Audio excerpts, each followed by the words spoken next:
Para min a muller rural do século XXI é unha muller forte,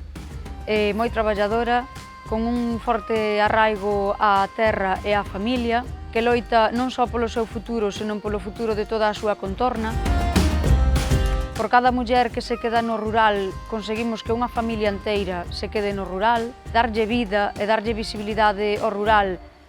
case que dende sempre dependeu da muller. Queremos que isto siga sendo así. A muller sempre viviu no rural, sempre se adicou ás tarefas do rural, ás tarefas dos cuidados dos maiores, porque o home normalmente pois iba a traballar afora. Entón xa é hora de recoñecer que a muller sempre estivo no rural, sempre está no rural e sempre ten que estar no rural para que o rural teña futuro. Unha muller do rural, penso que o máis importante e o principal é que sea unha muller que queira loitar polos seus soños, que non lle teña medo ao que dirán, que se lle gusta o rural, que loite por estar nel, que loite por ter un futuro no rural, que é posible ter un futuro no rural hoxe en día sendo home, sendo muller, e que loite polos seus soños.